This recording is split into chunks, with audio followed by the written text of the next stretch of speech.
الحمد لله نحمده ونستعينه ونستغفره ونؤمن به ونتوكل عليه ونعوذ بالله من شرور أنفسنا ومن سيئات أعمالنا من يهده الله فلا مضل له ومن يضلله فلا هادي له ونشهد أن لا إله إلا الله وحده لا شريك له ونشهد أن سيدنا ونبينا ومولانا محمدا أحمد عبده ورسوله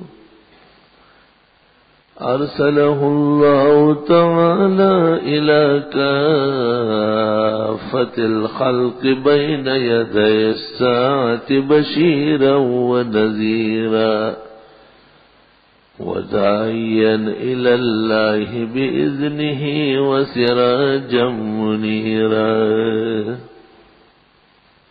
صلى الله تعالى عليه وعلى آله وأصحابه وبارك وسلم تسليما كثيرا كثيرا أما بعد فأعوذ بالله من الشيطان الرجيم بسم الله الرحمن الرحيم إنا نحن نزلنا عليك القرآن تنزيلا فاصبر لحكم ربك ولا تطع منهم آثما أو كفورا واذكر اسم ربك بكرة وأصيلا ومن الليل فاسجد له وسبحه ليلا طويلا إن هؤلاء يحبون العاجلة ويذرون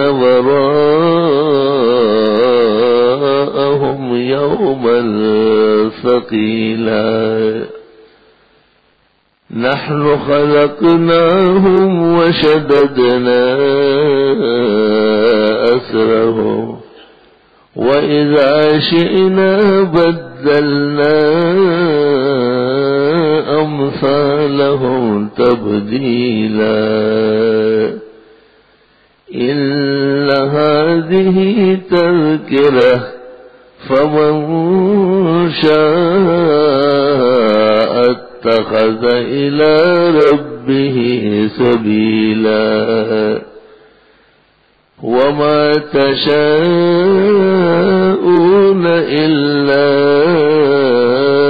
أن يشاء الله إن الله كان عليما حكيما يدخل من يشاء في رحمته والظالمين أعد لهم عذابا أليما وأخرج أصحاب السنن أن النبي صلى الله عليه وسلم قد قال بادروا بالأعمال فتنا يصبح الرجل مؤمنا ويمسي كافرا ويمسي مؤمنا ويصبح كافرا يبيع دينه بعرض من الدنيا اللهم صل وسلم على سيدنا ومولانا محمد وعلى آله وأصحابه وبارك وسلم عليه بلبل همتن خوشد گلشد همتن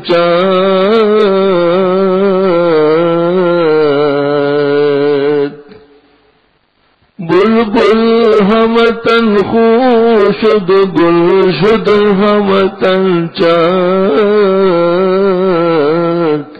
اے وائے بہاری اگر این ہست بہاری دل کے پپولے جل اٹھے سینے کے داغ سے اس گھر کو آگ لگ گئی گھر کے چراغ سے ویدا زڑگے نگشین کانے دسہرا دے او پر زخمی زنگی چ دے ان دردے دو. قابل قدر بزرگوں، محترم بھائیوں اور عزیز دوستوں، آج حسن اتفاق سے ہمارے شیخ اور استاد جو اس زمانے میں پاکستان میں نادر الوجود اور مغتنم ہستی ہے وہ تشریف فرما ہے، اور چاہیے تھا کہ حضرت ہی آج کی موعظت فرما دیں، کیونکہ یہ لوگ ہی اس مقام کے ہیں کہ ایسے نازک موڑ پہ کلام کر سکے. ہم تو وہ دیوانے جیسے ہوتے ہیں، ظاہر کو دیکھ کے خوش ہوتے ہیں اور ظاہر کو دیکھ کے روتے ہیں. وہ ایک دیوانہ تھا، پنجاب میں جب کبھی کوئی جلسہ ہوتا تھا، کسی جگہ بھی جلسہ ہوتا تھا تو وہ دیوانہ پہنچ جاتا تھا اور وہ اسٹیج پر آتا تھا اور لوگ ان کو جانتے تھے، کوئی شخص اس سے لاؤڈ سپیکر منع نہیں کر سکتا تھا، اور وہ لاؤڈ سپیکر پر آ کر کے بس 2 شعر پڑھتا تھا.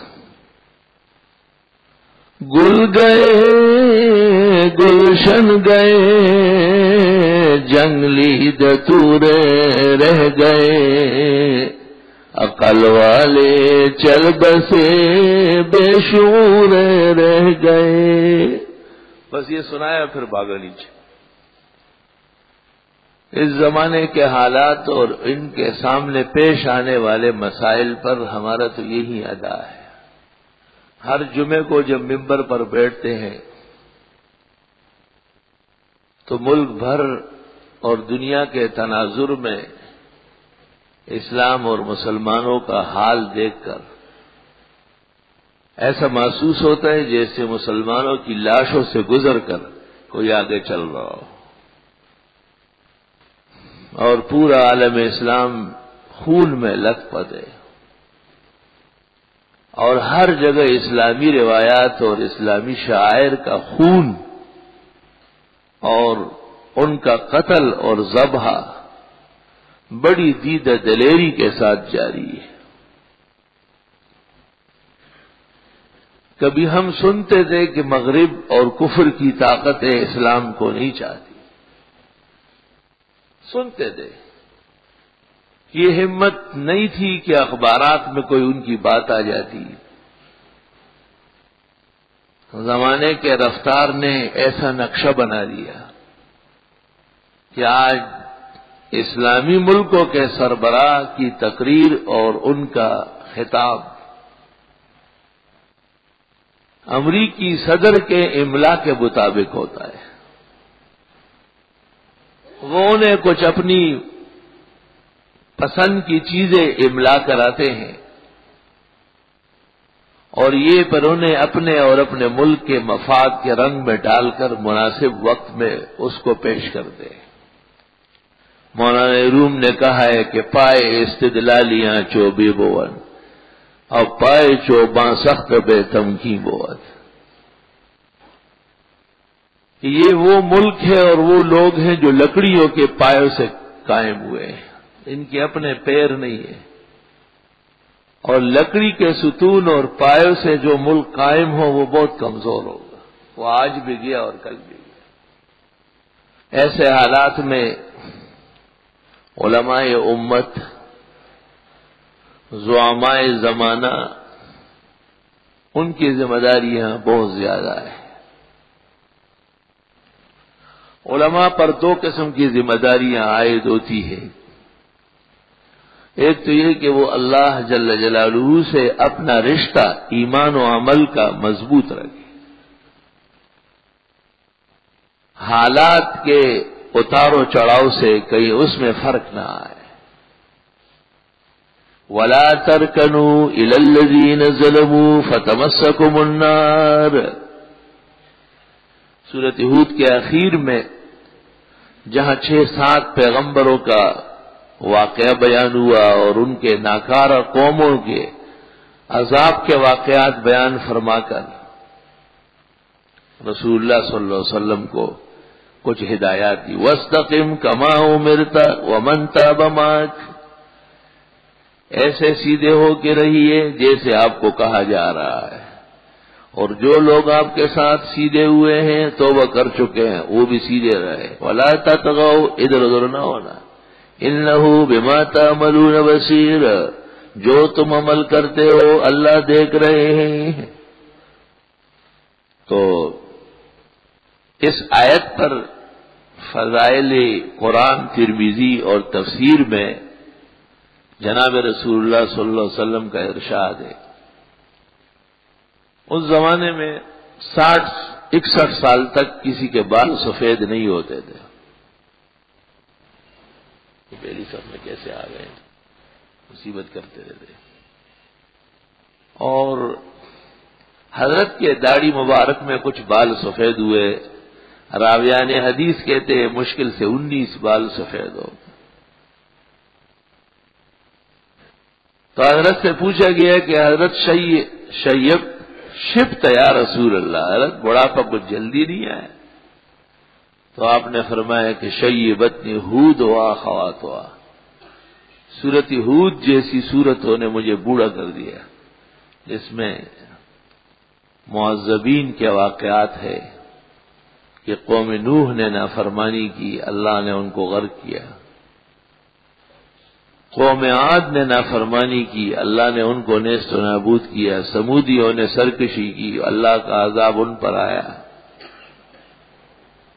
لوط علیہ السلام کے لوگ نافرمان نکلے، اوپر سے نیچے پھینک دیے گئے، شعیب علیہ السلام کے لوگ غلط کار تھے، تباہ کر دیے گئے، موسیٰ علیہ السلام کے فرعون اور ان کے زمانے کے باغی و سرکش تہ و بالا کیے گئے۔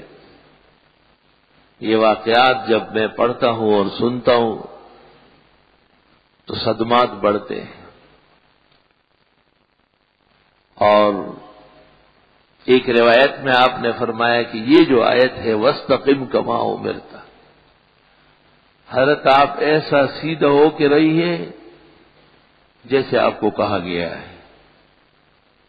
تو آپ نے فرمایا انقضت ظہری، میری کمر توڑ دی اس آیت، اللہ مجھے حکم دے رہا ہے کہ بالکل سیدھا رہیے۔ انبیاء علیہ السلام تو اللہ کے احکام کے فرمان بردار ہوتے ہیں، اور پھر آپ کا مقام اور مرتبہ تو سب میں نرالا ہے۔ فارسیان کہتے ہیں کہ مقرباں را بیش بود حیرانی، مقام اور مرتبہ جتنی عظیم تر ہوتی ہے اس قدر احتساب بھی مضبوط ہوتا ہے، ذمہ داری بڑھ جاتی ہے۔ وَلَا تَرْكَنُوا إِلَى الَّذِينَ ظَلَمُوا، ظالم لوگوں کی طرف ادنا جھکاؤ بھی نہ کریں، فَتَمَسَّكُمُ النَّارُ، اوہو آپ پکڑ لے گی آپ کو۔ یہ قانون ہے کہ جس قسم کی قوم کی طرف آپ میلان کریں گے وہی حشر آپ کا ہونے والا ہے۔ چنانچہ بخاری مناقب اصحاب میں ایک شخص جناب رسول اللہ صلی اللہ علیہ وسلم سے کہتے ہیں کہ حضرت بڑی تشویش اور غم لائے گے کہ قیامت کے بعد جب جزا و سزا ہو جائے تو آپ تو اعلی درجات میں انبیاء علیہ السلام کے صفوف میں داخل ہو جائیں گے، ان کے بھی سرتاج و سرخیل ہے، اور ہم تو عام درجے کے مسلمان ہیں، اگر نجات ہو بھی گئی تو پتہ نہیں کتنے ہزار لاکھوں درجے دور ہوں گے۔ ایک عام پیغمبر خاص قسم کے امتی سے 1,25,000 درجے بلند ہے۔ ایک عام پیغمبر، جیسے اسرائیلی پیغمبر ایک وقت میں 10 15 وہ خاص الخاص امتی جیسے ابوبکر و عمر و عثمان و علی ہے، ان سے بھی 1,25,000 درجے بلندی رکھتے ہیں۔ تو پھر خاص رسول اور پھر ان میں خاص مرسلین اور ان کے بھی سید الاولین والآخرین جناب نبی کریم صلی اللہ علیہ وسلم کے درجات تو بہت بلند ہیں۔ آپ نے یہ سن کر ارشاد فرمایا کہ المرء مع من احبہ، ایک شخص قیامت کے بعد درجات میں انہی کے ساتھ رہے گا جن سے وہ عقیدت و محبت رکھتا ہو۔ یہ ایک زبردست قسم کی بشارت ہے کہ ادنا درجے کا مسلمان بھی اونچا درجہ اللہ کے ہاں حاصل کر سکتا ہے۔ دل کے صدق اور اعمال کی خوشرنگی جب اللہ کے فضل اور عنایات اس کے ساتھ مطابقت کر لے۔ ایک عربی شاعر نے کہا بھی ہے، ان المقادیر اذا ساعدت الحقت العاجز بالقادری، قضاء و قدر جب ساتھ دے دے تو ایک کمزور درجے کا آدمی بھی بلند مقام کو پہنچ جاتا ہے۔ حضرات صحابہ رضوان اللہ علیہم اجمعین 3 قسم کے لوگ ہیں۔ ایک وہ جو اولین اصحاب ہے، وہ بہت اونچے درجے کے، بدر کے موقع تک اور فتح مکہ کے موقع تک جو لوگ ایمان لائے اور جہاد کیے اور اجور عظیمہ حاصل کیے۔ لا يستوی منکم من انفق قبل الفتح وقاتل اولئک اعظم درجة من الذین انفقوا من بعد وقاتلوا۔ فتح مکہ تک تکلیفیں بہت زیادہ تھی، ہر طرف سے اسلام پریشان تھا اور مسلمانوں پر بوچھاڑ تھا حملوں کا۔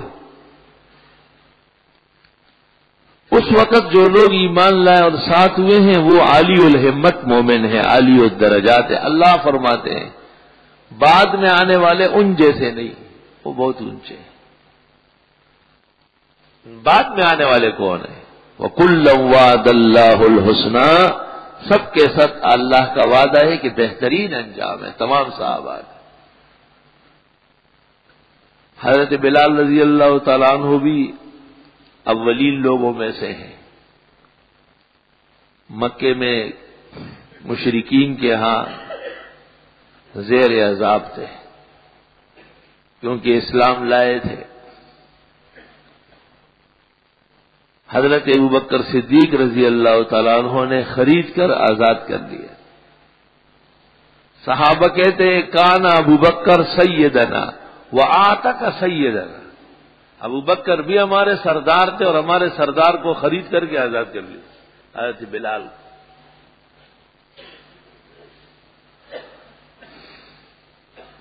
حضرت بلال رضی اللہ تعالیٰ عنہ کے بارے میں بخاری میں ہے کہ حضرت جب معراج سے واپس ہوئے تو آپ سے کہا کہ اے بلال، میں جب بھی جنت کے دروازے میں داخل ہوتا یا جنت کی طرف چل پڑتا سمیت دفن علیک بین یدی، آپ کے جوتوں کی آہٹ آگے آگے محسوس ہوتی تھی۔ یہ کیسا عمل ہے آپ کا؟ کوئی خاص بات ہے جس کی وجہ سے آسمانوں میں میں آگے آگے آپ کے جوتے کی آہٹ محسوس کرتا تھا؟ بلال کہیں چل رہا۔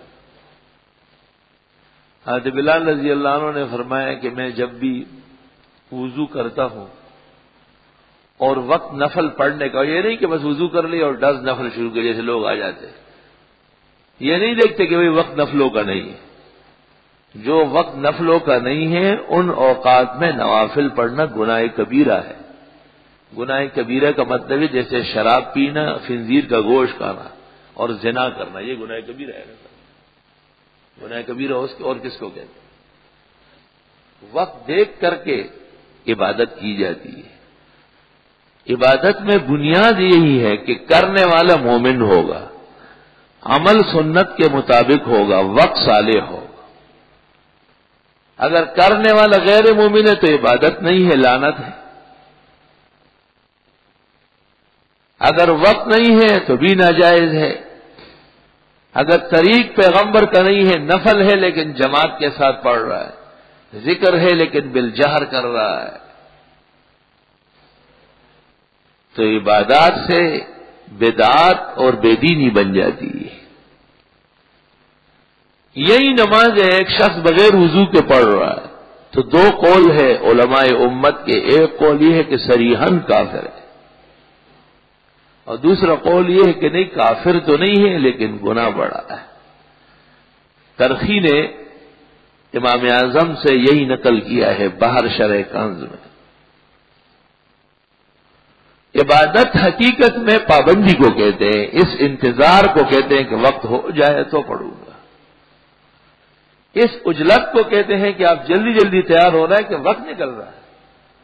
یہ جو آپ کوشش کر رہے ہیں اور یہ عبادت ہے. عبادت فرحت کو نہیں کہتے ہیں کہ ہاتھ پر ہاتھ دھرے منتظر فردا ہے کہ چلو دیکھا جائے گا، جب بھی اٹھیں گے تو پڑھ لیں گے.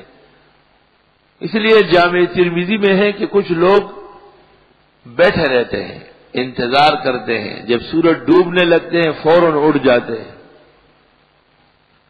اور عصر کی نماز پڑھنے لگتے ہیں. تو حدیث کے الفاظ میں ہے کہ وہ ٹونگے مارتا ہے، کنقر دیگ، جیسے مرغا ٹونگے مارتا ہے. وقت گزرا ہوتا ہے تو جلدی جلدی پڑھنی ہوتی ہے. تو آپ نے فرمایا تلک صلاۃ المنافقین، تلک صلاۃ المنافقین، یہ تو منافق کی خصلت والی نماز ہے. اگر یہ میرا امتی ہوتا، وہ مجھ پر پورا ایمان ہوتا تو میرے طریقے کو رہنما بناتا. بغیر عذر کے تو کبھی مومن اس طرح نہیں کر سکتا ہے. دکان اس کی عذر ہے، کارخانہ اس کا عذر ہے، مہمان اس کا عذر ہے، یہ تو خود شریعت بنا ہوا ہے. یہ تو وہ بہانے اور آزار پیش کر رہا ہے جن سے شریعت ناواقف ہے. شریعت میں یہ بہانے ہے ہی.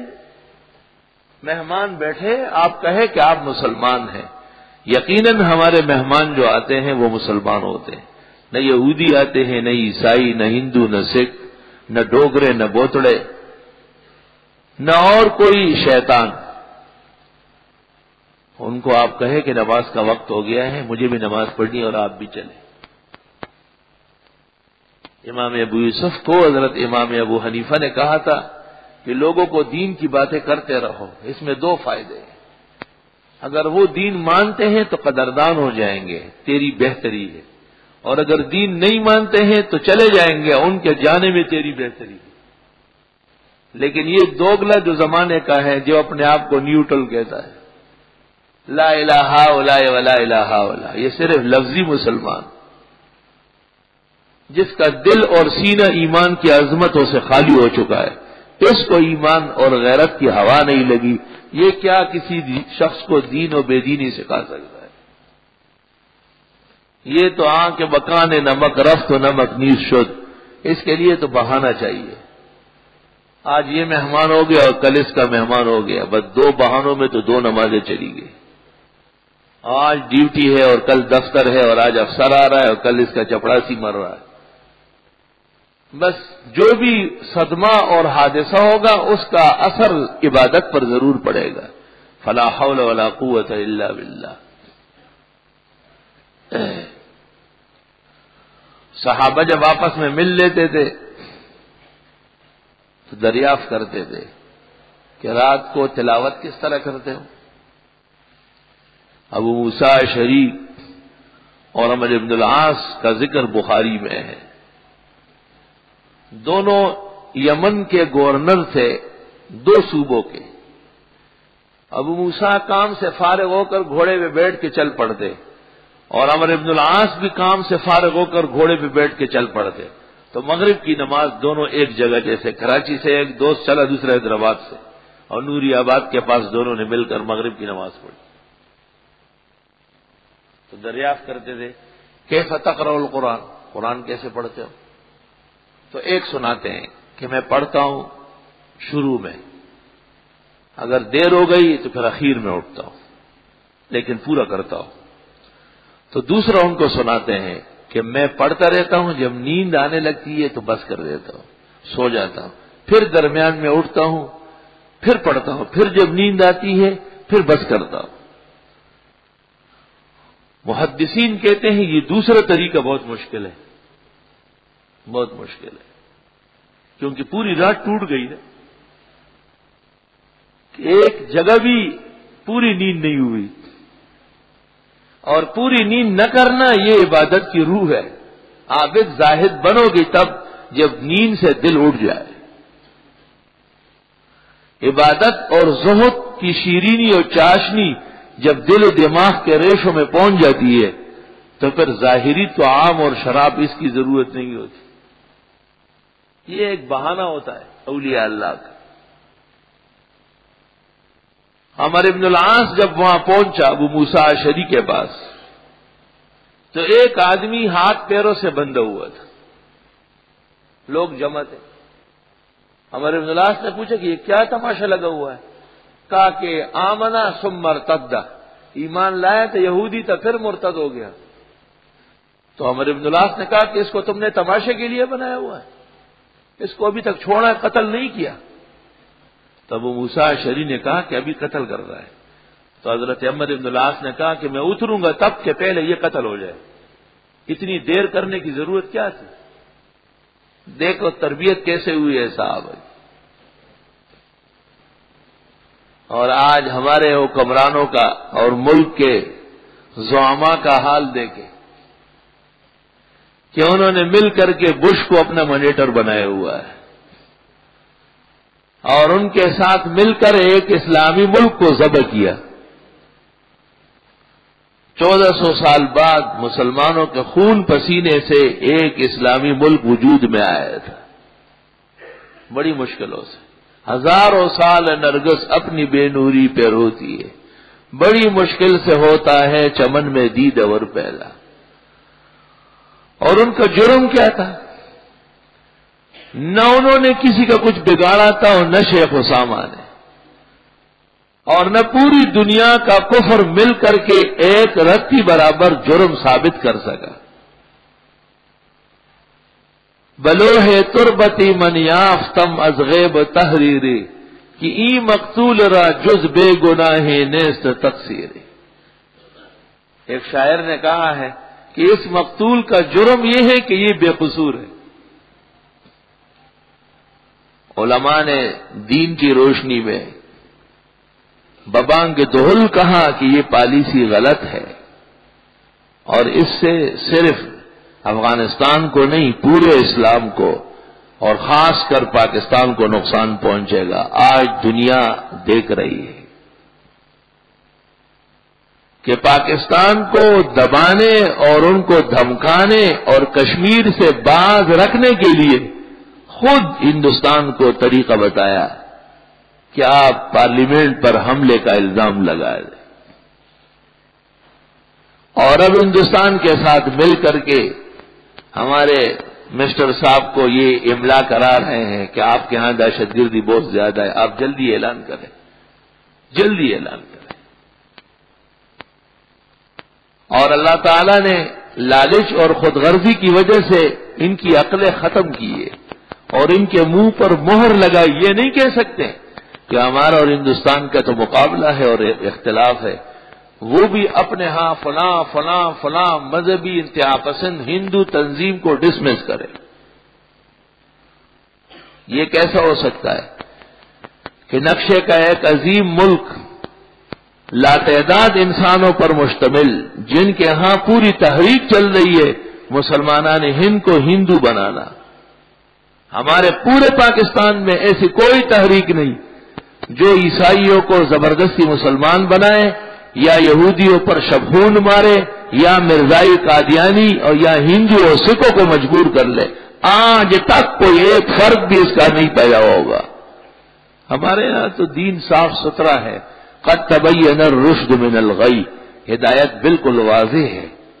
صرف ہم اپنے قرآن اور محمد الرسول اللہ صلی اللہ علیہ وسلم کے طریق متین کو بیان کر لے تو ان کے بتخانے ویران ہونے شروع ہو جاتے ہیں. ہمارے پاس تو نہ وہ لالچ ہے کہ ہم لوگوں کو دولت دے، زر و زن دے اور ان کو ادھر لے آئے، نہ ہمارے پاس وہ کھیل کھیلنے کی کوئی ضرورت ہے. حقائق موجود ہے، صداقت موجود ہے، اور وہ شریعت حق کی تشریف آوری ہے. محمد الرسول اللہ صلی اللہ علیہ وسلم کا عالم ناسوت میں مبعوث ہونا ہے. ہمارے حکمران اپنے ملک اور اسلام کی ترجمانی نہیں کر سکتے. لالچی آدمی خود غرض وہ پوری بات نہیں کر سکتا. آپ خود سوچیں، آپ جب کسی افسر کے پاس جاتے ہیں اور آپ کا خیال ہے کہ یہ میری تنخواہ بڑھائے گا، یہ خوش ہو کر کے میرا نوکری کا ایک عہدہ آگے کر سکتا ہے، تو وہ 10 تنبیہ آپ کو کرتا ہے، سر سر سر سر، آپ سر اور ہم خر، سر سر سر سر. اس لیے غرض وابستہ ہے. خود غرض آدمی کبھی بھی بات نہیں کر سکتا. غریب ہونا اور بے وسیلہ ہونا عیب نہیں ہے، لیکن غیرت کے موقع پر غیرت کا مظاہرہ نہ کرنا اور شجاعت اور بہادری کے میادین میں جوان مردی سے پیش نہ آنا، یہ بہت زیادہ افسوس کی بات ہے. اور میں تو حیران ہوں، یا اللہ حفاظت فرما. وہ صاف کہہ رہے ہیں کہ دہشت گردی ہم جہاد کو کہتے ہیں. تو اس کہنے میں اور اس کہنے میں کیا فرق ہے کہ چونکہ اسلام جہاد کی ترغیب اور حکم دیتا ہے اور قرآن اور سنت کی اجلہ تعلیمات جہاد پر مشتمل ہے، اس لیے جہاد سے آپ کو دستبردار ہونا پڑے گا. تو سچی بات یہ ہے، ہم تو کسی سیاسی اور داو پیچ کے لوگ نہیں، خالص منبر و محراب اور کتاب کے لوگ ہیں. کہ جب یہ شخص آیا تو اس نے کہا کہ میں کمال آتا ترک کو اپنا رہنما سمجھتا ہوں اور مشہد راہ سمجھ. ہمیں تو یہ خوف ہے کہ جیسے کمال آتا ترک نے ترکیے میں اسلام کا خون کیا ہے، کہیں اس کو اس منصب پر معمور نہ کیا گیا ہو کہ اس طریقے سے آہستہ آہستہ جہادی تنظیموں کو ختم کرے. اور پھر جہاد کے مجاہدین تو ہر شخص جانتا ہے کہ دینی مدرسوں سے پیدا ہوتے ہیں، تو مدرسے بند کر دے. مدرسوں کی تعلیم کی رہنمائی اور اس کی ترغیب ممبر اور مسجدوں سے تو اس کو روک لے کہ بھئی یہاں بیان نہیں ہوگا. اور پھر جب مسلمان جمع ہوتے ہیں اور آیتیں سنتے ہیں تو ان میں جہاد کا جذبہ آ رہا ہے، تو نماز پر پابندی لگا لی جائے کہ نماز باجماعت پڑھنے کی بھی ضرورت نہیں. یہ تو سارے سلسلے آپس میں جڑے ہوئے. اور کیا یہ کچھ کم سانحہ ہے کہ انہیں مطلوب تو شیخ اسامہ تھے، وہ نہیں ملے اور انشاءاللہ آخر تک نہیں ملیں گے. اور تاریخ یہ ثبت کرے گی کہ اس میں امریکہ کا منہ کالا ہوگا. انہیں پناہ دینے کے جرم میں طالبان حکومت وہ ختم کر دی گئی. اور مولانا محمد عمر صاحب اور ان کے رفقا تس نس کر دیے گئے اور ان کی تلاش جاری ہے. امید ہے اللہ کے فضل و عنایت سے کہ انشاءاللہ وہ محفوظ رہیں گے. یہ بھی امریکہ کے لیے روز سیاہی کا ایک دوسرا موقع ہوگا. لیکن سوال یہ ہے کہ افغانستان پر جس انداز سے بمباری اب بھی جاری ہے تو وہاں انسان اور مسلمان نہیں مر رہا ہے. کوئی بتا رہا تھا کہ وہاں کسی پہاڑی پر ایک لاش رکھی ہوئی تھی، پڑی ہوئی تھی. جا کے دیکھا تو اس کی جیب میں ایک کارڈ نکلا، پتہ چلا کہ وہ فرانسیسی تھا، یہاں آ کے اسلام لایا اور پھر جہاد میں رہا اور کئی دنوں تک اس پہاڑ پر بھوکا پیاسا رہنے سے انتقال ہو گئے. اور ایسے کتنے ہزار لاکھوں انسان اور مسلمان ہو گئے جو اس سفاک اور ظالم کے اس ظالمانہ اقدام سے موت کے گھاٹ اتر رہے ہیں اور اتر چکے ہیں. ان کی طرف سے پوری دنیا کی انسانیت میں غیرت کا ادنا درجے کا جذبہ نہیں کہ وہ بیان دے، اور تعاون تو چھوڑے کہ امریکہ انسانیت کے خلاف کر رہا ہے، اور امریکہ دہشت گردی ختم کرنے کے پاداش میں کائنات کا سب سے بڑا دہشت گرد بن چکا ہے، اور شاید جب سے دنیا بنی ہے آج تک تاریخ الانس والجن میں اتنا ظلم کسی نے نہیں کیا ہوگا جو اکیلے امریکہ کر رہا ہے۔ ہمارے ملک نے ان کے ساتھ اتحادی ہونے کا ثبوت دیا، لیکن 10 سے 35 ہزار پاکستانی وہاں مولی اور گاجروں کی طرح کاٹے گئے اور جیلوں میں ہیں اور رس رہے ہیں، ان کو روزانہ 40، 50، 100، 200 روز قتل کر کے پھینکا جاتا ہے۔ ان کو ایک دن میں اس لیے قتل نہیں کیا گیا کہ ان کی لاشیں وہاں سڑتی ہے اور ان کے پھینکنے کی ان کے پاس جگہ نہیں ہے، مگر پاکستان کے نمائندہ نے یہ بیان دیا کہ یہ ہم سے پوچھے بغیر گئے تھے، اس لیے ان کو وہاں مرنا چاہیے۔ غیرت اور رحم اور ہم نوائی اور اپنوں کے ساتھ ہمدردی کا تو نام و نشان نہیں ہے۔ سوال یہ ہے کہ امریکہ کی اس دھمکی سے پہلے کہ دوست بنو یا دشمن، آپ بھی تو طالبان کا حصہ تھے، آپ کے وہ بیانات اور وہ ساری حرکات سکنات محفوظ ہے، تمام اخبارات بھرے پڑے ہیں۔ اس دور کے گئے ہوئے مسلمان بھی تو ہمارے پاکستان کے گئے ہیں، ان کے چھڑانے کے لیے ایک کلمہ اور ایک بات آپ ادا نہ کر سکے۔ بلاد عرب کے ہزاروں مسلمان،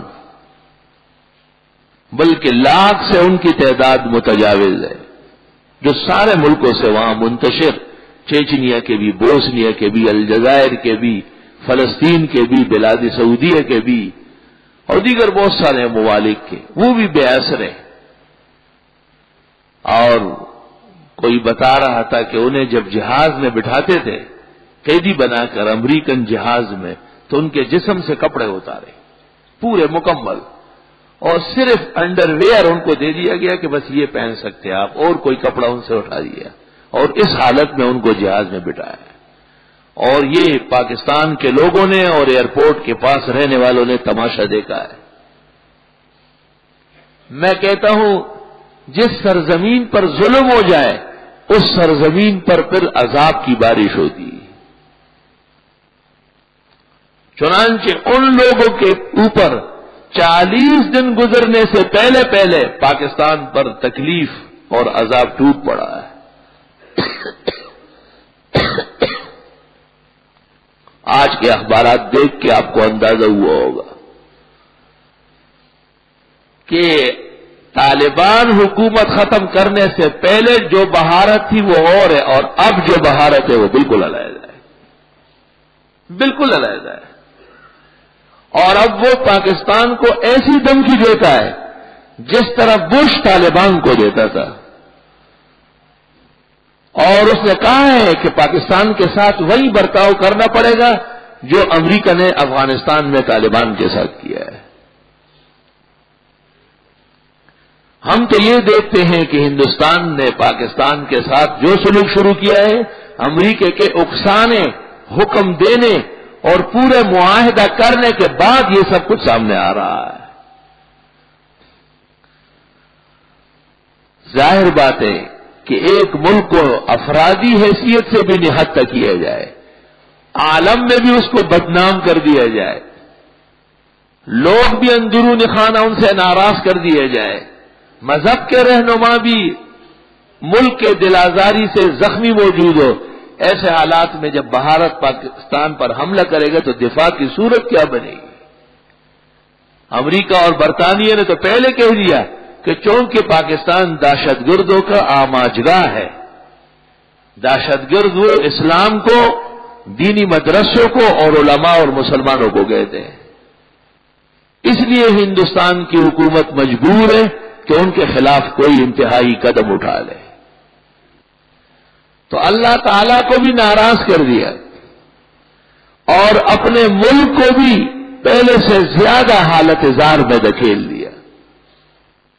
ایسے حال میں مسلمانوں کا مذہب اور دین وہ بھی خطرے میں ہے. دین اور مذہب کی دو حیثیتیں ہیں. ایک وہ جو اللہ سے وابستہ ہے وہ تو قیامت تک رہے گی، اسے کوئی ختم نہیں کر سکتا ہے. امریکہ میں بھی مسلمان رہ رہے ہیں، برطانیہ میں بھی مساجد ہیں، اور تمام کفر کے ملکوں کے اندر ان کے نہ چاہنے کے باوجود اسلام پھل پھول رہا ہے. لیکن وہاں کے مسلمان اور ان کا اسلام وہ ان کا غلام ہے. وہ اسلام کی عظمت اور عزت کا کوئی کام نہیں کر سکتے. کل کوئی بتا رہا تھا کہ انہوں نے مسلمانوں سے کہا ہے جو وہاں رہتے ہیں کہ اگر تمہیں کوئی دھمکانے آ جائے نا تو ہمیں بتاؤ. تو میں نے کہا جب ایک دن ایسا آ جائے گا کہ وہ کہیں گے کہ نہیں اب ہمیں مت بتاؤ، پھر یہ کہاں جائیں گے؟ نوبت یہاں تک پہنچ چکی ہے کہ وہاں کے مسلمان ان کے سہارے پہ رہ رہے ہیں. اور ظاہر ہے جو قوم بھی دولت اور پیسے کی فقر و ذلت کے لیے کفر کے نیچے سر رکھ رہی ہو وہ قوم ہمیشہ ذلیل و خوار ہو. غیرت کا تقاضا تو یہ تھا کہ اتنی بڑی شبخون مارنے اور اسلامی حکومت کو تس نس کرنے کے بعد پورے اسلام پر مسلسل حملوں کے نتیجے میں پورے عالم کے مسلمان امریکہ کے ہر طرف بائیکاٹ کر لیتے. کسی چیز پر شبہ بھی ہو کہ یہ امریکہ ساخت ہے اسے اٹھا کے پھینک دیتے. ان کی کمپنیز، ان کے کارخانے، ان کے ادارے، ان کی صنعتیں، ان کی مصنوعات، ان کی درآمد برآمد تمام چیزیں جس ملک میں جس کنڈیشن میں ہے اسے اٹھا کے پھینک دیتے کہ خبردار کسی نے اسے استعمال کیا. کسی درجے میں بھی تو مومن ایمان کا اظہار غم غصے کا کر لیتے. بس انہوں نے وہاں بمبار شروع کیا ہوا ہے اور ہزاروں طلباء اب تو طالبان نہیں، اب تو مسلمان مرد اور عورتیں اور بچے. اخبار میں آپ نے پڑھا کہ جو عورتیں اور بچے پناہ لینے کے لیے بھاگ رہے تھے ان پر اس دوران بم پھینکے گئے اور وہ گلیوں میں عورتیں اور بچے گر کر کے مر گئے. خداوند تعالی یہ نہیں پوچھے گا کہ اے پاکستان کے مسلمانوں اور اے بلاد عرب کے مسلمانوں تم یہ دیکھتے ہوئے تمہارا کیا جذبہ تھا، کیا درد تھا قلب کا، کیا سوچ تھا جگر کا، کیا آواز اور فریاد تھی آپ کی. اور ہم سمجھتے ہیں کہ جو طریقہ احتجاج کا تھا وہ نہیں کیا گیا، اس لیے اب اس ملک پر بھی اس جیسی کیفیت وہ مسلط کی جا رہی ہے. استغفر اللہ واسأل السلام والعافیہ. یقیناً ملک کے بعض مضبوط سیاستدان اور زعماء جو ایمان کی غیرت اور جہاد کا جذبہ اور قوم کا درد رکھتے ہیں انہیں پابند سلاسل کیا گیا ہے اور یہ کہا جا رہا ہے کہ انہیں اس وقت رہا کرنا ملک کی مفاد اور سلامتی کے لیے خطرے کا باعث. یعنی جن لوگوں نے امریکہ کو ایئرپورٹ دیے اور جن لوگوں کے دستخط سے امریکہ نے مسلمانوں پر بمبار کیا یہ ملک کے مفاد و سلامتی میں ہے. اس امریکہ کو کہے نا کہ ہندوستان ہم سے ہٹا دے، وہ تو آپ کو کہتے کہ آپ جلدی سے ہی تقریر کریں جو ہم نے بتائی، ورنہ ہندوستان کو کہا ہے وہ تمہیں مارنے کے لیے آ رہا ہے. تو ہم سمجھتے ہیں کہ طالبان کی اسلامی حکومت ختم نہیں کی گئی بلکہ اس بہانے پاکستان کی جڑیں کھوکھلے کی گئی اور پاکستان کو اس ڈگر پر لا کے کھڑا کر دیا گیا کہ آئندہ یہاں نہ کوئی حکومت بنے اور نہ کوئی اسلام کی آواز اٹھا سکے جب تک کہ امریکہ سے تحریری اجازت نہ ملے. ان کو جب فرصت مل جاتی ہے تو کبھی کہیں گے مسجد کے خطبے پر پابندی لگاتے ہیں. ہم سے خطرہ ہے آپ کو، شرم و حیا تم میں نہیں. خطرہ جہاں سے تم پر عام مسلط ہوا ہے اور آپ کے سمندر میں ان کے 30 بحری بیڑے کھڑے ہیں، شرم کر کے ان کو کہو کہ پیچھے ہٹاؤ، اور تم اپنی بقا اور سلامتی کی بھیک جس بھوکے لہجے سے مانگتے ہو اس سے ہماری غیرت ہر وقت تڑپ اٹھتی ہے کہ ایسا کیا جرم ہم نے کیا ہے کہ بنے بنائے ہم ان کو غلام مل گئے۔ آپ کو خطرہ ہم سے ہے، اس لیے کہ ہم قوم کو حال بتاتے ہیں، ہم قوم کو بتاتے ہیں کہ اس وقت اسلام کی عظمت اور برتری کے خلاف سب سے بڑا کام کرنے والا ہمارے ناجائز اور ظالم حکمران ہے، اور انہوں نے اول سے اخیر تک ایک پالیسی بھی ایسی اختیار نہیں کی جس کے نتیجے میں ملک کی ساکھ بلند ہو جاتی۔ اول سے اخیر تک تمام اقدامات ایسے کیے جا رہے ہیں کہ یہ ملک 2 سال کے بجائے 1 سال میں اور سال بھر کے مقابلے میں مہینوں اور ہفتوں میں ختم ہو جائے۔ ہمیں تو جس طرح اسلام سے عقیدت ہے اور ہمارا ایمان ہے اس کے پیش نظر ہم اپنے ملک کو بھی اپنا گھر سمجھتے ہیں، اور اپنے گھر کی حفاظت اور اس کا دفاع یہ ایمان کے مقتضیات میں سے۔ قرآن کریم میں اللہ تعالی نے کافر کے بارے میں کہا یخربون بیوتہم بایدیہم، کہ یہ اپنے ہاتھوں سے اپنے وطن کو ملک کو نقصان پہنچاتے ہیں۔ تو معلوم ہوا کہ مسلمان کبھی بھی اپنے ملک کا دشمن نہیں ہو سکتا، اور علماء جس طرح اسلام کے محافظ ہیں اس طرح ملک کی سلامتی اور بقا کے لیے بھی فکر مند ہوتے ہیں۔ خنجر چلے کسی پہ تڑپتے ہیں ہم امیر، سارے جہاں کا درد ہمارے جگر میں ہے۔ لیکن یہ بتانا تو ضروری ہے کہ بھئی آپ کس ڈھب پہ چل رہے ہیں۔ آپ کے لوگوں نے مل کر غلط پالیسیاں لڑ کر 30 سال سے پہلے پاکستان کا ایک بازو کاٹ کر مشرقی پاکستان کو صفحہ ہستی سے مٹا کر اس کی جگہ بنگلہ دیش پر دستخط کر کے اسے منظور کر لی ہے۔ آپ نے تو یہ کیا ہے، اور علماء آج تک دل و جان سے اسے مشرقی پاکستان کہتے ہیں۔ یہ سب حکمرانوں کی نالائکی تھی، ان کی غلط پالیسیوں کا نتیجہ تھا کہ ایک دن ایسا آیا کہ ہمارے مسلمانوں کو ڈھاکے کی گلیوں میں ذبح کر رہے تھے۔ میں وہاں ایک دینی مدرسے کے سالانہ جلسے میں گیا تو جس جگہ سے ہمیں جانا تھا وہاں سے دوسری جگہ جانا بہت قریب تھا، لیکن وہ ہمارے جو بزرگ تھے وہاں میزبان، وہ بڑے دل سے درد و غم رکھنے والے، وہ ذرا لمبے راستے سے گاڑی چلا کے تھی۔ میں نے دریافت کیا کہ یہاں گلی سے پابندی ہے، تو وہ چپ ہو گیا۔ میں بھی حیران ہوا کہ کیوں چپ ہوتے، کوئی دشمنی ہے یہاں کہ یہاں سے گاڑی نہیں گزارتے۔ اخیر میں انہوں نے مجھے کہا کہ جس وقت سکوت ڈاکہ ہوا تو یہاں مسلمان سارے مغربی پاکستان کے رہتے تھے، اور ایک نوجوان لڑکی کو میں نے یہاں دیکھا کہ کبھی ایک گھر میں کبھی دوسرے گھر میں کہ میرے ماں باپ کو قتل کیا، مجھے قتل کرنے آ رہا ہے، لیکن یہاں کے لوگ ان کو جگہ نہیں دے رہے تھے۔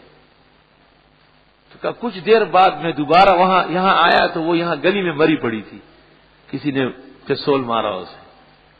تو کہنے لگے کہ اس وقت سے آج تک میں یہاں سے نہیں گزرتا کیونکہ میں ان کی امداد نہیں کر سکا اور وہ مر گئی۔ تو میں نے کہا کہ واقعی یہاں تو ہمارا آنا مشکل ہے، اگر یہ درد و غم ہم کو صحیح طرح یاد رہا تو شاید یہاں آنا بھی بند ہو جائے۔ اور اس سے زیادہ زہریلا نقشہ افغانستان کے مسلمانوں کا پیش کیا گیا ہے، اور اس سے زیادہ سب و شتم اور ظلم اور بربریت کے حالات یہاں بنائے جا رہے ہیں۔ اس لیے ایک طرف تو علماء دین ان کا ایک منصب ہے کہ وہ اپنی قوم کو دین کی روشنی میں آنے والے حالات سے آگاہ کر دیں، یہ مسلمان عالم کا فریضہ ہے۔ اگر کچھ دیر بعد پانی کا ایک سیلاب یہاں گلشن پر آنے والا ہو، اور میں آپ کو قدیم زمانے کی روایات سنا کر باوجود جاننے کہ یہ اطلاع نہ دوں کہ نماز کے بعد آپ تیاری کر لیں اور شاید پانی یہاں پہنچ کے ہمیں بھی ڈبوئے، تو یہ تقریر شرعی تقریر نہیں ہوگی۔ اگر کسی سمت آگ لگی اور وہ آگ کی شعلے اور آگ کے لپیٹ میں آیا ہوا ماحول بجائے بغیر ہماری طرف بڑھ رہا ہے اور ہم آپ کو اور ماضی کے واقعات میں تسلی دیتے رہے، تو میں سمجھتا ہوں کہ اس کو دینی رہنمائی نہیں کہا جائے گا۔ اس سے زیادہ خطرناک ماحول حکمرانوں کے ہاتھوں بن چکا ہے، اور اس سے زیادہ تکلیف کے حالات سامنے ہیں۔ اگر اس پر ایک معذرت کی گئی کہ میں اور میرا سارا ملک مسلمان ہے اور ہمارے قرآن و سنت اور اسلام کی روشنی میں کفر کا مقابلے کے لیے جو جدوجہد کی جاتی ہے وہ جہاد کہلاتا ہے، اور جہاد عالم اسلام کا فرض ہے۔ اس لیے میں امریکہ سے یا کسی بھی ملک سے جہاد کے خلاف پالیسی پر کبھی بھی بات نہیں کروں گا اور نہ ہم نوا بنوں گا، بات ختم تھی۔ ٹھیک، پاکستان نہ صحیح پہ ایسے 10 تھے اور نہیں تھے، اب وہ مغلیوں کی حکومت کہاں ہے اور وہ غلامان کہاں ہیں اور وہ درانی اور ساسانی کہاں ہیں اور وہ بلبن کہاں ہیں، سارے ختم ہو گئے۔ یہی کام تو ملا عمر نے کیا ہے کہ اس نے کہا امریکہ کو خدا ماننے کے لیے تیار نہیں ہوں، افغانستان کی حکومت رہے یا ختم ہو جائے۔ کیسا ختم ہے؟ نرسری خیو گڑ دی۔ انہوں نے کہا نہیں ہم کو بہت ڈر لگ رہا ہے، ادھر فائرنگ ہو جائے گی، کراچی اسلام آباد بہت اچھی جگہ، پیارے ہیں، مر جائیں گے۔ تو وہ تو ویسے ہی مار رہا ہے، غیرتی مر جاتے تو کچھ خدا تو خوش ہوتا، اور امریکہ کے چاپلوس بن کر کے مرے، نہ خدائی ملی نہ وصال صنم، نہ ادھر کہہ رہے نہ ادھر کہہ رہے، کچھ بھی نہیں بنا۔ افغانیوں کا اور کچھ نہیں، شہادت مسلمہ ہے، اور کچھ نہیں تو قیامت تک آنے والے مسلمان ان کی عزت اور غیرت کو سلام کریں گے۔ بالکل یہ ایک حقیقت ہے کہ غیرت کا جو مظاہرہ تاریخ نے کیا ہے اسلام کی طرف سے، اس کا ایک بہترین نمونہ افغانستان کے طالبان نے پیش کیا ہے اور پیش کر رہے ہیں۔ آج تک پوری دنیا کے اخبارات، سچے اور جھوٹے اخبارات، کوئی ایک ورق دکھائے کہ طالبان نے کہا ہے کہ ہم امریکہ سے معافی مانگتے ہیں۔ خدا کے لیے ہمیں بننا، یہ کیسے ہو سکتا ہے؟ وہ جہاد ہے، جہاد میں کوئی کافر و دشمن سے معافی مانگتا ہے؟ اب بھی جب انہیں موقع ملتا ہے وہ کہتے ہیں ہم بدل لے کے رہے۔ میں تو خود حیران ہوں کہ خدایا 1400 سال بعد آپ نے ایک کمزور، عاجز اور مسکین قوم سے دین کی غیرت کا کتنا بڑا کام لے لیا۔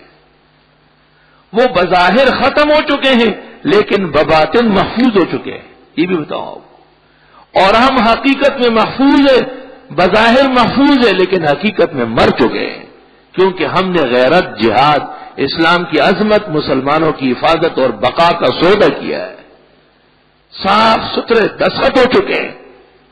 ہماری تقریریں آپ کو بری لگتی ہے کہ یہ خطبہ نہیں ہونا چاہیے ممبر پر، خطبہ نہیں لاؤڈ سپیکر پر۔ واہ بھائی واہ، جو بات کہی بخدا لا جواب کہی۔ پہلے اپنے گریبان میں جھانک کے ذرا، یہ چھلنی ہے نا، چھلنی جس سے یہ آٹا چھانتے ہیں، اس میں سوراخ گنے کبھی آپ نے کتنے ہوتے ہیں؟ 2 4 10 20 سینکڑوں۔ اس چھلنی نے ایک دن سرائی کو کہا کہ تجھ میں 2 سوراخ ہے۔ اس نے کہا اخبل کو ناٹو داؤ کو رسم رسوری ادھر کے۔ اس نے کہا اپنے آپ کو پہلے دیکھو تمہیں شرم نہیں آتی؟ ہمیں کہتے ہیں ہم تو پابند ہیں قرآن و سنت کے، ہم تو اگر جوش اور تیش میں آ بھی جائے تو کہیں گے وہی جو آیات و حدیث کے مطابق ہو، زیادہ نہیں کہہ سکتے۔ ہمیں اللہ کے احکام، محمد الرسول اللہ صلی اللہ علیہ وسلم کی جلیل القدر سنت اور ارشادات کے تحفظ میں رہنمائی اور ترجمانی کرے۔ آپ اپنے حال دیکھیں کہ آپ کو لگام دینے والے سوائے امریکہ کے کوئی اور ہے؟ دشمن آپ کو لگام دے رہا ہے اور جانتے ہوئے کہ وہ بدترین دشمن ہے، نہیں کہہ سکتے ہو۔ کہتے جی یہاں بم گر جائیں گے، کہتے جو برسی وہی مرسی، وہ تو ہونے والا ہے، وہ تو آپ کی اس پالیسی کا دوسرا حصہ ہے جس میں آپ نے افغانستان کو ان کے زیر ایٹم کرنے کے دستخط کیے، تو دوسرا نمبر آپ کا ہے، اور تیسرا سعودی عرب کا ہے، کیونکہ انہوں نے غیرت کا خون کر کے افغانستان پر امریکہ کا جو تاوان ہو چکا ہے وہ انہوں نے ادا کیا ہے۔ اوہو، مسلمان کو مرکز اسلام سے قتل کروایا ہے، وہ بھی نہیں بچ سکتے۔ القاعدہ ان کے لیے بہانہ، اسامہ سعودی النسل ہے ان کے لیے بہانہ، اور اسامہ کے ہزاروں جرنیل غیرتی نڈر مسلمان پوری دنیا میں ان کا 90% افراد وہ سعودی عرب کے رہنے والا، وہ کیسے بچ سکتے ہیں؟ یہی ہوگا کہ ہم آپ کی ریاست ہے اور آپ ہمارے آقا ہیں اور ہم آپ کے صوبے دار ہیں، یہ آپ کا صوبہ ہے، آپ جس طرح کہیں گے ایسا ہوگا، پھر آپ محفوظ ہیں۔ اللہ احکم الحاکمین اپنی خصوصی نصرت اور امداد فرمائے، اور ان نالائق اور غلط حکمرانوں کی وجہ سے اللہ ہم گناہگاروں کو، ملک و ملت کو، مساجد اور مدارس کو اور اسلامی عزت اور غیرت کو سزا نہ دے۔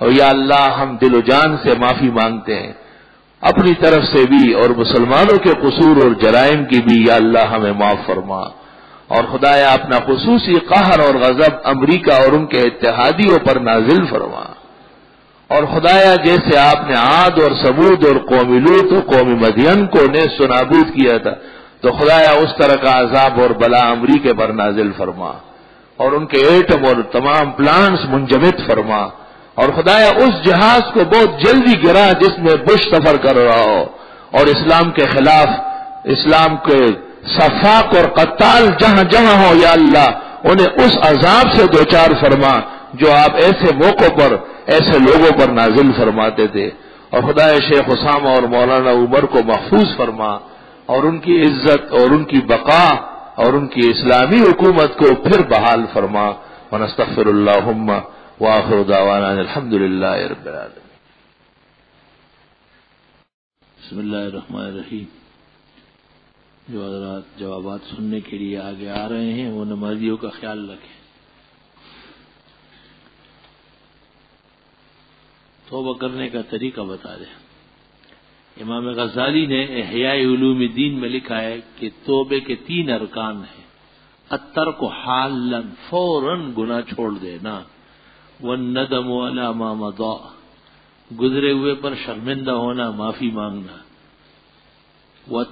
وعدم الاتیان فیما اتی، آئندہ نہ کرنے کا پورا عزم کرنا کہ جان جائے لیکن آئندہ یہ گناہ نہیں کروں۔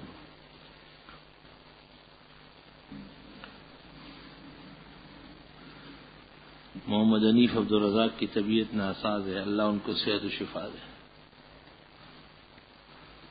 میرے چہرے پر ابھی داڑھی کی گنتی کے چند بال ہیں اور میں داڑھی رکھنا چاہتا ہوں، مگر مسئلہ یہ کہ میرے دوست احباب، میرے رشتے دار، ملنے جلنے والے سب کا یہ کہنا ہے کہ یہ برے لگ رہے ہیں، ابھی انہیں کاٹوں اور جب داڑھی پوری آئے تب رکھنا۔ میری عمر قریب 18 برس ہے، آپ بتائیں مجھے کیا کرنا چاہیے؟ داڑھی رکھنا سنت ہے اور جو اللہ دے وہی رکھی جاتی، 1 بال ہو یا 2 بال ہو، ان کو کاٹنا اتنا ہی گناہ ہوگا جیسے گھنی داڑھی کوئی کاٹے اور وہ مجرم اور گناہگار ہے۔ رہ گیا لوگوں کا کہنا، تو لوگوں کے لیے تو آپ نے نہیں رکھی ہے، اللہ کے خوش کرنے کے لیے پیغمبر کے طریق پر رکھی ہے۔ گھر میں خیر و برکت اور اتفاق ہو جائے، بھائیوں میں کوئی دعا سورہ تغابن پڑھا کرے اور دعائیں مانگا کرے۔ گھر سے ٹیلی ویژن، VCR، تصویر والی چیزیں سب باہر نکالے۔ میں نے گزشتہ اتوار کو ایکسپریس اخبار میں آپ کی تصویر دیکھی جس میں آپ مولانا ولی راضی صاحب کے برابر میں بیٹھے ہوئے۔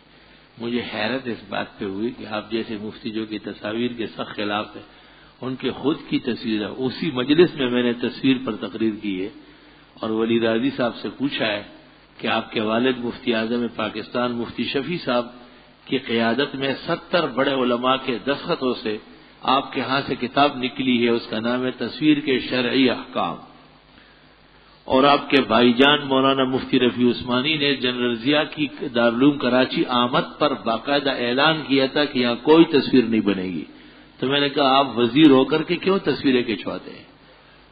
لیکن آپ کو پتہ ہے کہ لوگ مریض ہیں اور بیمار آدمی تو اوروں کو بیمار کرنے کی کوشش میں ہوتا ہے. ان میں شرم و حیا ہوتی تو یا تو مجھے نہ بلاتے ہو یا تصویریں نہ کھینچتے. بعض لوگ کہتے ہیں کہ ملا عمر اسامہ فرضی نام ہے، ان کو کسی نے دیکھا تک نہیں، ہزاروں طالبان مر گئے اور ملا عمر اسامہ بچنے گئے. یا ماشاء اللہ، کل کوئی کہے گا کہ آپ بھی کارٹون ہے، کوئی حقیقت نہیں ہے. آپ اپنے بارے میں تیار رہیں. 2-4 مہینے سال بعد لوگ آپ کو کہیں گے کہ آپ بھی کوئی آدمی نہیں، ایسے کاغذ کیسے ختم ہو گئے. شرم کو تم مگر نہیں آتی. شرم ہو تو تمہیں آ جائے نا. کسی کی حقیقت اور انسانیت کا انکار کرنا انسان کا کام نہیں ہے. اخلاق کی تعریف کیا ہے؟ اخلاق کہتے ہیں حسن برتاؤ کو. قضا روزہ رکھنے کی نیت کیا ہے؟ قضا روزہ اگر اخلاق اچھے کرنے ہو تو سب سے پہلے کس چیز کو درست کرنا چاہیے؟ سب سے پہلے صدق لانا پڑے گا، سچ بولنے کی عادت ہوگی، اور دوسرے کی عزت کا خیال رکھنا ہوگا، اور لہجہ نرم کرنا پڑے. کیا اپنی بات گفتگو میں تاثیر پیدا کرنے کوئی وظیفہ ہے؟ قرآن کریم کی تلاوت. گھر کا پالا ہوا ایک بکرا قربانی کے لیے وقف کر دیا تھا، اتفاق سے چھری سے اس کے کان کٹ گئی. کیا اب یہ بکرا قربانی ہو سکتا ہے؟ کان کٹے کی قربانی نہیں ہوئی تھی. قربانی اس جانور کی ہے، 2-4 دن بعد اس کی ایک ٹانگ بھی کاٹ دے آپ اور پھر پوچھے کہ قربانی ہے، تو اسی طرح قربانی ہوگی جیسے بکرا ہوگا. ہاں، آپ نے گزشتہ دورے تفسیر میں فرمایا کہ آیت الکرسی میں 5 موکلات ہیں. ساتھ ہی آپ نے بھی فرمایا کہ ایک سورت ایسی جس میں 40 موکل. سورت کا نام سورہ مزمل. قرضدار کے لیے سورہ مزمل زیادہ معاون ہے یا سورہ مدثر؟ آپ سورتوں کو لڑاتے کیوں ہیں؟ سورت مزمل بھی پڑھا کریں، مدثر بھی پڑھا کریں.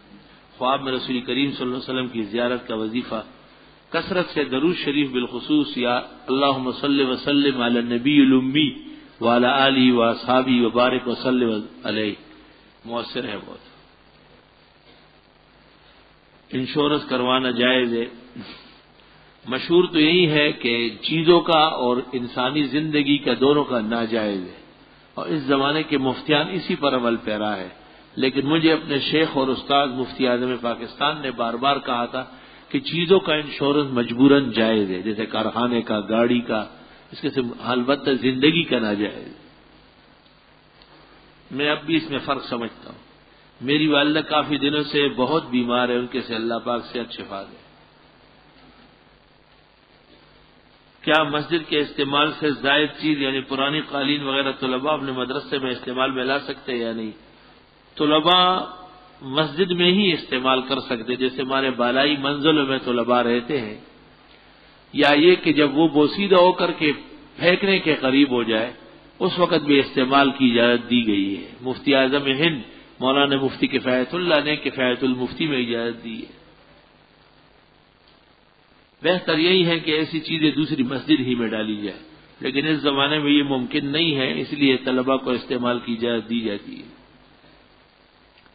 کیا ذکر بالجہر کرنا جائز ہے؟ جب کسی کا نقصان نہ ہو تو جائز ہے، لیکن اگر کسی اور کو تشویش لاحق ہو یا نماز میں خلل آتا ہو تو منع ہے. البتہ حضرت مولانا انور شاہ صاحب رحمۃ اللہ علیہ نے فیض الباری میں مرقات کے حوالے سے لکھا ہے کہ مسجد میں مطلقاً ناجائز ہے.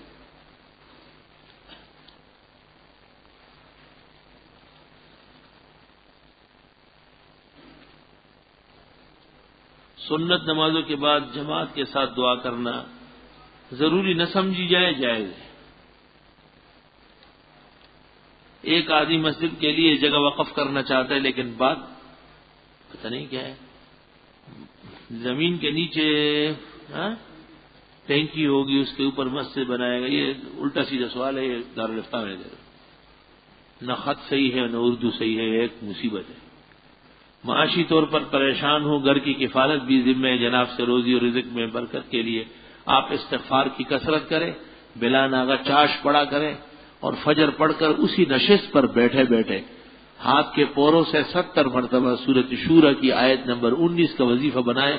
19 دن کے اندر اندر رزق کی بارش ہو جائے گی. لیکن میں 100% دعوے سے کہتا ہوں کہ آپ ایک کام بھی نہیں کریں گے، کیونکہ آپ کو عورتوں نے یہی سکھایا ہے کہ کوئی تعویذ ایسی ہو جو آپ کے کان میں دے اور دوسری طرح سے ڈالر نکل آئے. ایسی تعویذ مجھے معلوم ہوتی تو میں روز لکھتا اور مدرسے چلانے میں مجھے مدد ملتی. جناب مولانا صاحب اس بارے میں ذروع شریعت کیا ارشاد ہے کہ بدعتی کا ذبیحہ جائز ہے؟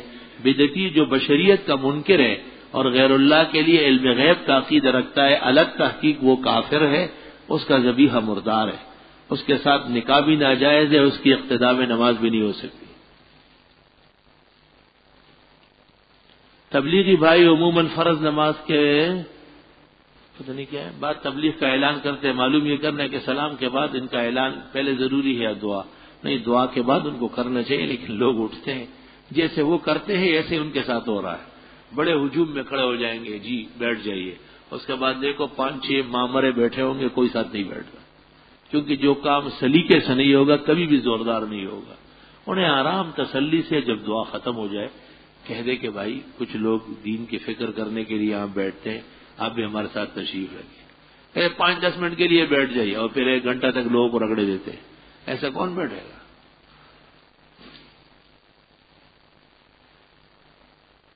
میرے ماموں محمد عرفان اللہ کا دل کا بائی پاس آپریشن 15 تاریخ کو ہونے والا ہے، جناب سے دعا اللہ پاک صحت و شفا دے، اللہ ان کو قوت قلب نصیب فرمائے۔ سب معلوم کرنا ہے کہ اکثر لوگ کہتے ہیں کہ میری قسمت میں نہیں یا میری قسمت خراب ہے، معلوم نہیں کرنے کے اس طرح کا کہنا ضروری ہے، یہ فرض ہے۔ یقیناً ہماری قسمت اللہ کی قدرت کا تابع ہے اور جو کچھ اللہ کے ہاں لکھا ہے وہی پہنچ رہا ہے، لیکن قسمت حقیقت میں علم الہی ہے۔ ہم تو اپنی تدابیر کے پابندے کے اچھا کام کریں، اچھا سوچے، برائی سے بچے۔ فضائل اعمال میں ایک حدیث ہے کہ ایسا ذکر کرو کہ لوگ تم کو پاگل و دیوانہ کہے، اس کا کیا مطلب ہے؟ جبکہ ذکر جہرن منع ہے، اس سے ذکر بالجہر مراد نہیں، یعنی اللہ کے ذکر کو سب کاموں سے زیادہ ترجیح دے دو۔ کیا مسجد کے علیحدہ حصے میں عورتیں باجماعت نماز ادا کر سکتی ہے؟ جب وہ اس مقصد کے لیے بنائی گئی جگہ ہو، ان کا راستہ بھی علیحدہ ہو، مردوں کی نظر بھی نہ پڑتی ہو، پھر بھی جائز ہے، بہتر نہ آنا ہے۔ سجدہ تلاوت دوران نماز رکوع میں ادا ہو سکتے؟ جی ہاں۔ حضرت آپ اس مسئلے کا جواب دیں کہ اگر مسجد میں مودودیوں کو، اس میں امام ہے، اس کی داڑھی بھی بڑی ہے لیکن وہ جماعتی بھی ہے، تو اس کے پیچھے نماز جائز ہوئی یا نہیں؟ اور کیا آپ نے محلے والی مودودی مسجد کو چھوڑ کر برابر والی صحیح العقیدہ مسجد میں نماز پڑھے؟ مودودی نظریے کے پیچھے نماز کو مفتی اعظم پاکستان مفتی شفیع صاحب نے آخری فتویٰ جو لکھا ہے جواہر الفقہ میں، اس میں ناجائز لکھا ہے کہ نہ پڑھا جائے، کیونکہ انبیاء اور صحابہ کے بارے میں ان کی زبان اور قلم محتاط نہیں۔ ہاں، اگر کوئی مودودی ایسا ہے کہ وہ کہے کہ میں مولانا مودودی کی عبارات اور نظریات سے یقیناً متنفر ہوں اور میں اس کے مقابلے میں حضرت شیخ الاسلام مولانا حسین احمد مدنی، زیغم اسلام مولانا غلام غوث ہزاروی اور محدث الاسر مولانا یوسف بنوری اور دیگر اکابر ملت نے جو کچھ کہا ہے ان کا پابند ہوں، تو وہ سیاسی پیسوں کے لیے مودودی ہوگا، نظریاتی مودودی نہیں ہے، اس کے پیچھے نماز جائز۔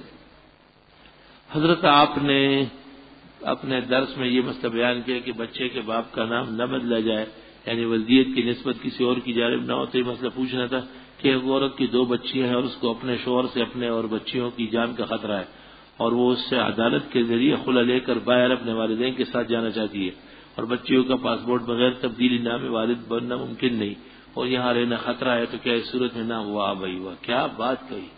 مطلب یہ ہے کہ اس عورت نے اپنی جان بچانے کے لیے شریعت کو لات مارنی ہے، وہ عورت رہے یا مرے، کچھ بھی ہو جائے، جو بچیاں جس باپ کی ہے اسی کی رہے گی، یہ عورت اور اس کے ماموں کی مرضی کی بات نہیں ہے، سب غلط باتیں کرتے ہو۔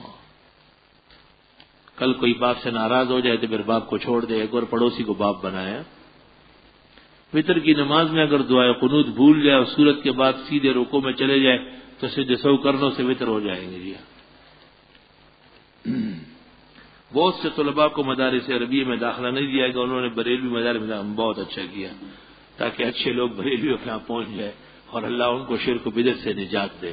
اصل میں صورتحال یہ نہیں ہے، طلباء جہاد کے ناکام ہونے کی وجہ سے بڑھ گئے ہیں بہت زیادہ اور مدارس میں جگہ نہیں، ہمارے ہاں 2000 کا داخلہ ہوا ہے اور اب بھی 10,000 اور آ رہے ہیں، ہم کہاں سے داخلہ دیں گے، کہاں رکھیں گے ان کو؟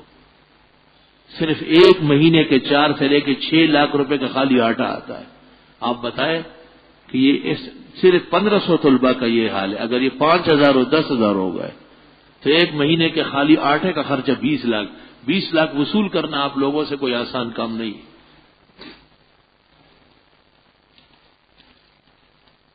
یہاں تو اگر زکوٰۃ 1 لاکھ آ جاتی ہے تو 25 یہاں دیتے ہیں جہاں 24 گھنٹے رہتا ہے، 5 نمازیں پڑھتے ہیں اور 75,000 شہر میں بانٹتے ہیں تاکہ لوگ اس کو اچھا سیٹ صاحب کا ہے. اس کو یہ عقل و غیرت نہیں ہے کہ ہمارے محلے میں مدرسہ ہے، مسجد ہے، ہزاروں مسافر طلباء رہ رہے، آ کے یہاں انتظامیہ سے معلوم کر لیں کہ بھائی خرچہ کتنے مہینے کا ہے، آپ کو پتہ چلنا چاہیے. ہم تو یہ باتیں کرتے نہیں ہیں، بس اللہ تعالیٰ نے صبر نصیب فرمایا ہے، ورنہ بعض اوقات دل بہت دکھا رہتا ہے. یہ تو چھوڑو، لوگ جا کے زندگی کے ادارے کو دیتے ہیں جو کہتے ہیں میں انسانیت کی خدمت کرتا ہوں، ستیہ کے بکرے وہاں دیتے ہیں، زکوٰۃ خیرات وہاں جمع کرتے، جی وہ بڑا کام کر رہا ہے. اور ہم جو قرآن و سنت بیٹھ کر پڑھاتے ہیں اور عرب و عجم کے طلباء مسافر ہیں، یہ کام اس کو نظر نہیں آتا. اس کو یہ نظر آتا ہے کہ اس نے پینگوڑا ڈالا ہے کہ عورت زنا کر کے بچہ دے آرام سے یہاں ڈالے، میں اس کا دادا بنا ہوا پالوں گا اس کے لیے. حرامیوں کے لیے پینگوڑے لٹکا ہے، آپ کے خرچے پر حرامیوں کی تربیت ہو رہی ہے. اور نمازی اور ایرونچی دونوں ایک خرچے سے، مسلم اور غیر مسلم آپ کی زکوٰۃ اور صدقے سے مرزائی اور قادیانیوں کا علاج معالجہ جاری ہے. میں جب ریسٹ ہاؤس میں تھا، عرفان حیدر عابدی وہ دوسرا مر گیا حادثے میں، وہ بیمار ہو گیا تھا. ایک رات میں 3 مرتبہ یہ شخص گاڑی میں آیا گارو ریسٹ ہاؤس، ایک رات میں 3 مرتبہ. مجھے کہتے ہیں دعا کریں، میں نے کہا میں تو لعنت کرتا ہوں آپ کے اوپر، میں کیوں دعا کروں گا؟ آپ تو دشمن خدا اور رسول کی خدمت کر رہے ہیں جو صحابہ کے مقابلے میں یہاں کی بیمار ہوا ہے. غیرت لوگوں میں کہاں ہے؟ جب مولانا صاحب قسم کھا لی پتہ نہیں کیا کس کو دینا چاہیے اور یہ پتہ نہیں کیا لکھا ہے، کون سی زبان لکھتے ہیں لوگ. تو شرم کرو ذرا، ایسا لکھو جو پڑھنے میں نہ آئے تاکہ آپ کو خوب دعائیں ملیں. ایک عورت ہے جس کو اس کا خاوند 3 سے زیادہ دفعہ طلاق دے چکا ہے، 3 سے زیادہ تو پھر 20-30 دی ہوگی، 3 اس پر واقع ہو جائے باقی محلے والوں میں بڑھ جائے. اور جبکہ اس شخص کا ایمان بھی مشکوک ہے ماشاءاللہ، مگر وہ عورت صرف اس وجہ سے کہ اس کا کوئی سہارا نہیں اس شخص سے علیحدہ ہوتے ہوئے ڈرتی ہے، جبکہ وہ شخص بہت زیادہ ظلم کرتے اس عورت کی جان عزت و آبرو. اس عورت کی عزت کا ہے، وہ تو زانیہ ہے پکی پکی. 3 طلاق کے بعد اس خاوند کے ساتھ بغیر حلال شرعیہ کے رہنا ایسا رہنا ہے جیسے کوئی اپنے بھائی اور والد اور بیٹے کے ساتھ زنا کر کے رہ رہا ہو. بخاری میں ابن عباس سے مروی ہے کہ 3 طلاق کے بعد جو لوگ عورتوں کو رکھتے ہیں جیسے کما یناکح ابنتہ او اختہ او امہ، جیسے کوئی اپنی بیٹی بہن اور ماں کے ساتھ زنا کر رہا ہو. جب کوئی بچہ دنیا میں تشریف لاتا ہے تو اس کے کان میں اذان دینے کی کوئی حقیقت ہے، سنت طریقہ ہے. اگر اس کے سیدھے کان میں صحیح صبح اور دوسرے کان میں غلط اذان دی گئی تو ساری زندگی غلط پڑھتا رہے گا نماز. اس لیے تو فجر میں ہوتے نہیں ہو. کہتے جی میں نے ایک بچے کو اذان دی، اس کے کان میں الصلاۃ خیر من النوم پڑھا، تو مجھے کہتے ہیں یہ بھی پڑھنا ہے. میں نے کہا یہ قابل اذان میں تو ہے. تو کہنے لگے ہم نے تو آج تک نہیں سنا. میں نے کہا تیرے خاندان کا کوئی ایک آدمی کبھی فجر میں آیا ہے؟ اس لیے تو فجر میں نہیں آ سکتا. یہ سو کر 9 بجے اٹھتے ہیں، اٹھ کر ڈان پڑھتے ہیں. اب تو 11 بجے اٹھتے ہیں. مولانا فتح احمد جالندری کا ترجمہ قرآن معتبر ہے.